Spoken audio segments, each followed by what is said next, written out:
Welcome to మా తెలంగాణ కార్యక్రమం సందర్భంగా జిల్లా గ్రంథాలయ చైర్మన్ అవేద్ చిస్తి ముఖ్య సూచనలు చేశారు. విద్యార్థులు చిన్నప్పటి నుంచే పుస్తక పఠనాన్ని అలవాటు చేసుకుంటేనే నిజమైన నాలెడ్జ్ పెరుగుతుందని, పుస్తకాల మనసును విస్తరింపజేసే గొప్ప సాధనమని ఆయన చెప్పారు. మునుపటి ప్రభుత్వంలో గ్రంథాలయాలను పట్టించుకునే నాయకత్వం లేకపోవడంతో అభివృద్ధి నిష్క్రియంగా మారిందని, ప్రస్తుత ముఖ్యమంత్రి రేవంత్ రెడ్డి ప్రజాపాలనలో గ్రంథాలయాల బలోపేతానికి ప్రత్యేక కృషి జరుగుతోందని చైర్మన్ తెలిపారు. డిజిటల్ యుగంలో పిల్లలు మొబైల్ ఫోన్లకు మాత్రమే పరిమితం కాకుండా పుస్తకాలకు సమయం కేటాయించాల్సిన అవసరం ఉందని ఆయన సూచించారు.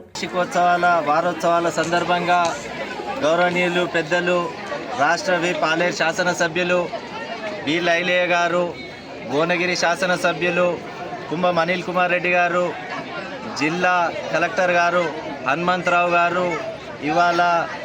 గత వారం రోజుల నుంచి అనేక కార్యక్రమాలు జరుపుతూ పిల్లలకు రేపటి భవిష్యత్తులకు ఉన్నటువంటి స్కూల్ కళాశాల పిల్లలందరికీ కూడా ఈ వారోత్సవ కార్యక్రమాలు నిర్వహించి వాళ్లకు గ్రంథాలయంలో ఉన్నటువంటి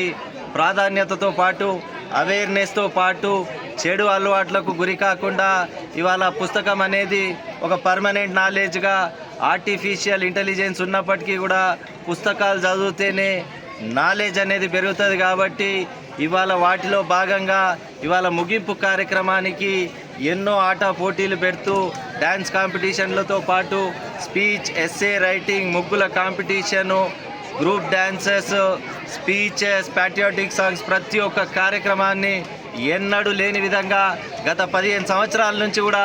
గ్రంథాలయాన్ని పట్టించుకునే నాదుడే లేడు. ఇవాళ ప్రజాపాలనలో భాగంగా రేవంత్ రెడ్డి గారి ఆదేశాల మేరకు గ్రంథాలయ వారోత్సవాలు మేమివాడ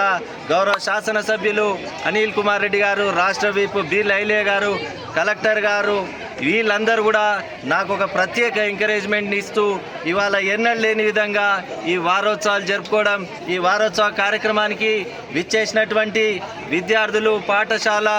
టీచర్లకు, కళాశాలలకు, ప్రింట్ అండ్ ఎలక్ట్రానిక్ మీడియా మిత్రులకు, అదేవిధంగా ముఖ్యంగా ఇక్కడ ఉన్నటువంటి రీడర్స్కి కూడా ప్రత్యేకంగా ఈ కార్యక్రమాన్ని విజయవంతం